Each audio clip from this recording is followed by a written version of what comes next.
Cinema ரசிகர்கள் எல்லாருக்குமே YG மகேந்திரனை ரொம்ப நல்லா தெரியும். ஆனால் அவருடைய தந்தையான ஒய்ஜி பார்த்தசாரதியை எத்தனை பேர் அறிவார்கள்? அன்றைய காலகட்டத்தில் பார்த்திங்கன்னா நாடகக்கலையினுடைய வளர்ச்சிக்காகவே தன்னுடைய வாழ்க்கையை முழுவதுமாக அர்ப்பணித்தவர் என்று ஒய்ஜி பார்த்தசாரதி சொல்லலாம். திறமைசாலிகள் எங்கே இருந்தாலும் சரி உடனடியாக அவர்களை தன்னுடைய குழுவினருடன் இணைத்து கொள்வார் ஒய்ஜி பார்த்தசாரதி. மற்றவங்க பிரமாதமாக நாடகம் போட்டால் என்ன அவங்க அப்படி நாடகம் போடுறாங்க அப்படின்னு பொறாமை கண்களோடு பார்க்கின்ற பழக்கம் ஒய்ஜி பார்த்தசாரதி எப்போவுமே இருந்ததில்லை. அவருடைய குழுவில் இருந்தவர் தான் ஏஆர்எஸ் என்கின்ற ஏஆர் சீனிவாசன். அவர் பல நாடகங்கள் ஒய்ஜிபியினுடைய குழுவில் நடித்திருக்கிறார். அது தவிர பல திரைப்படங்களும் நடித்திருக்கிறார். அவர் ஒரு முறை வாணி மகால் பக்கம் வந்தார். வரும்போது பார்த்தா உள்ளேருந்து அப்படி ஒரு சிரிப்பு சத்தம், இந்த அளவு சிரிப்பு சத்தம் வர்ற மாதிரி யார் நாடகம் போடுகிறார்கள் என்று உள்ளே எட்டி பார்த்தார் ஏஆர்எஸ். பார்த்தவர் அப்படியே அவரும் உட்கார்ந்துட்டார். அந்த அளவுக்கு அந்த நாடகம் மிகச்சிறப்பாக இருந்தது. உடனடியாக அந்த நாடகத்தை நடித்தவர்களை பற்றி ஒய்ஜி பார்த்தசாரதிகிட்ட அவர் சொல்ல, அடுத்த நாளே அவர்கள் எல்லோரும் வரவழைத்து பேசிய ஒய்ஜி பார்த்தசாரதி அவருடைய குழுவிலே அந்த மூவரையும் இணைத்து கொண்டார். அந்த மூவர் தான் விசு, கிஷ்மு, மௌலி. அந்த காலகட்டத்தில் நாடக கலைஞர்கள் எல்லோருக்குமே ஒரு சரணாலயமாக இருந்த இடம்தான் UAA என்ற நாடகக்குழு என்று சொன்னால் அது மிக இல்லை. இசையமைப்பாளர் குன்னக்குடி வைத்தியநாதன், ஜெமினி ரங்கநாதன் என்பவரும் இணைந்து தயாரித்த படம் தான் கந்தர் அலங்காரம் அப்படின்ற திரைப்படம். அந்த படத்துக்கு ஒரு முக்கியத்துவம் உண்டு. என்னன்னா, மிகச்சிறந்த ஆன்மீக சொற்பொழிவாளரான கிருபானந்த வாரியாரும் கடவுள் மேலே துளி கூட நம்பிக்கை இல்லாத MR ராதாவும் இணைந்து நடித்த திரைப்படம் அந்த படம். படத்துடைய படப்பிடிப்பு நடைபெற்று கொண்டிருந்த போது கந்தர் அலங்காரம்னு அழகாக ஒரு பேர் இந்த படத்துக்கு வச்சுருக்கீங்க, பார்த்து எடுங்கப்பா, தாறுமாறாக எடுத்து கந்தர் அலங்கோலம் ஆக்கிட்டு போகிறீங்க என்றாராம் MR ராதா. கடைசியில் படம் வெளியான போது பார்த்திங்கன்னா MR ராதா என்ன சொன்னாரோ அதுதான் நடந்தது. சில பேருடைய சொற்கள் அப்படியே பலித்துவிடும். அதனால தான் பல கவிஞர்கள் பார்த்திங்கன்னா அறச்சொற்களே தங்களுடைய பாடல்கள்லையோ பேசும்போதோ வராமல் பார்த்துக்குவாங்க. ஏன்னா அந்த அறச்சொற்கள் எப்போ வந்து பலிக்கும் அப்படின்னு யாராலையும் சொல்ல முடியாது. MR ராதா இது போன்று சொன்னதெல்லாம் பலிச்சு தான் எனக்கு தெரியாது. ஆனால் கந்தர் அலங்காரம் படத்தை பொறுத்த வரைக்கும் அவர் என்ன சொன்னாரோ அது அப்படியே பலித்தது. பொதுவாக கதாநாயகிகிட்ட உங்களுக்கு பிடித்த கதாநாயகர் யார் அப்படின்னு கேட்டால் அதுக்கு பதில் சொல்கிறதுக்கு இந்த கதாநாயகர்கள் திணறுவாங்க பாருங்கள், அப்படி திணறுவாங்க. இந்த நடிகரை சொன்னால் அந்த நடிகர் கோவித்துக் கொள்வாரோ, இல்லை இன்னொரு நடிகர் சொன்னால் மற்றொரு நடிகர் கோவித்துக் கொள்வாரோ என்ற அச்சம்தான் அதுக்கு மிக முக்கியமான காரணம். இதே மாதிரி ஒரு கேள்வியை ஜெயலலிதாவிடம் அவர் சினிமாவில் நடித்து கொண்டிருந்த போது ஒரு நிருபர் கேட்டார், உங்களுடைய நடித்து கொண்டிருக்கின்ற ரவிச்சந்திரனை பற்றி உங்களுடைய அபிப்பிராயம் என்ன? ஒரு கதாநாயகனுக்குரிய தோற்றம், முகவெட்டு, நடனமாடுகின்ற திறன் எல்லாம் அமைய பெற்றவர் தான் ரவிச்சந்திரன். அவர் என்னோட பல படங்களில் நடிச்சிருக்காரு. முதல் படத்தில் அவர்கிட்ட இந்த ஆர்வத்தை போக போக அவருடைய படங்களில் என்னால் பார்க்க முடியல. அது மட்டும் இருந்திருந்தால் ரவிச்சந்திரன் இன்னும் மிகப்பெரிய உயரத்துக்கு சென்றிருப்பார் என்று இந்த கேள்விக்கு மிகச்சரியாக பதில் சொன்னது மட்டும் இல்லாமல் ரவிச்சந்திரனை பற்றி ஒரு குட்டி விமர்சனமே செய்து விட்டார் ஜெயலலிதா. யாரை பற்றியும் தன்னுடைய மனதுக்கு என்ன தோன்றுறதோ அதை சொல்லுவதற்கு ஜெயலலிதா எப்போதுமே பயப்பட்டதில்லை அப்படின்றதுக்கு இந்த சம்பவம் ஒரு சாட்சி. இந்த சினிமா உலகில் இனிய இல்லற வாழ்க்கை நடத்துகின்ற கலைஞர்கள் என்று பல பேரை குறிப்பிடலாம். அப்படிப்பட்ட கலைஞர்கள் மிகவும் குறிப்பிடத்தகுந்த ஒரு கலைஞர் தான் பின்னணி பாடகரான ஜேசுதாஸ். அவர் தன்னுடைய மனைவியை பற்றியும் திருமணத்துக்கு முன்னாலே எந்தெந்த விஷயத்தெல்லாம் தெளிவாக என்னுடைய மனைவியிடம் எடுத்து சொன்னேன் என்பதை பற்றியும் ஒரு பேட்டியிலே மிகவும் சுவையாக பகிர்ந்து கொண்டிருக்கிறார். அதை தான் உங்களோட இன்றைக்கி நான் பகிர்ந்து கொள்ள வேண்டும் என்று நினைக்கிறேன். என்னுடைய மனைவி பிரபாவனுடைய குடும்பம் என்னுடைய குடும்பம் மாதிரியே உழைத்து கஷ்டப்பட்டு முன்னேறிய குடும்பம் தான். திருமணத்துக்கு முன்னாலேயே என்னுடைய மனைவி பிரபாகிட்ட நான் ஒரு விஷயத்தை தெளிவாக சொன்னேன், நான் சினிமாவில் பின்னணி பாடுறேன் அப்படின்றதுனால மிக பெருசான ஒரு வாழ்க்கை அமையும் அப்படின்லாம் இப்போவே கற்பனையெல்லாம் வச்சுக்காத. இது ஒரு மீனவனுடைய வாழ்க்கையை போல தான். ஒரு நாள் நான் கை நிறைய மீனோட வரலாம், ஒரு நாள் மீனே இல்லாமலும் வரலாம்.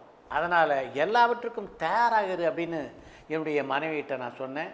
நான் சொன்னது பெரிய விஷயம் இல்லை, அதை புரிந்து கொள்கின்ற பக்குவம் என்னுடைய மனைவி பிரபாவுக்கு இருந்தது. அதன் காரணமாகத்தான் இன்று வரையிலே எங்களுடைய இல்லறம் மிகவும் இனிமையாக அமைந்திருக்கிறது என்று குறிப்பிட்டிருக்கிறார் ஜேசுதாஸ். இன்றைக்கு தமிழ் சினிமாவில் இருக்கின்ற மிக அழகான லட்சணமான கதாநாயகர்களில் சூர்யாவும் ஒருவர். ஆனால் அவருக்கு முதல்ல நடிக்கிறதுக்கு அழைப்பு வந்த போதெல்லாம் அவர் மறுத்ததுக்கு மிக முக்கியமான காரணம் என்னன்னு தெரிஞ்சால் நீங்கள் ஆச்சரியப்பட்டு போவீங்க. தன்னுடைய முகத்தோற்றத்தை நினச்சி தான் சினிமா நடிப்பதற்கு மிகவும் முதல்ல பயந்தாராம் சூர்யா. சினிமாவில் நடிக்கிற எவ்வளோ பேர் அழகழகாக இருக்காங்க, அவங்க முன்னாடி இந்த முகத்தை வச்சுட்டு எப்படி நடிக்க முடியும் அப்படின்ற ஒரு தயக்கம் அவருக்கு ஆரம்பத்தில் இருந்திருக்கிறது. அவர் நேருக்கு நேர் படத்தில் தான் முதலாக அறிமுகமானார் என்றாலும் அதற்கு முன்னாலே பல அழைப்புகள் அவரை தேடி வந்தன. தொடர்ந்து படங்களில் நீ நடித்தா வேண்டும் என்று அவரை நச்சரித்தவர் ஆர்வி உதயகுமார். அப்போ சிவகுமாரோட வீட்டுக்கு பக்கத்தில் தான் ஆர்வி உதயகுமார் குடியிருந்தார். அவரும் சூர்யாவை அழைச்சி பார்த்தார். ஆனால் இவர் அசைந்து கொடுப்பதாக இல்லை. அதற்கு பின்னால் இவரை தேடி வந்த இன்னொரு மிகப்பெரிய பட வாய்ப்புன்னா அது செம்பருத்தி பட வாய்ப்பு. செம்பருத்தி படத்தில் பிரசாந்தும் ரோஜாவும் கதாநாயகனும் நடித்தார்கள் என்பதும் அந்த படம் எப்படிப்பட்ட ஒரு வெற்றி படம் என்பதும் உங்களுக்கு நல்லா தெரிஞ்ச விஷயம். அந்த படத்தில் பிரசாந்தின் ரோலில் நடிக்க முதல்ல ரவி யாதவால் அழைக்கப்பட்டவர் சூர்யா தான்.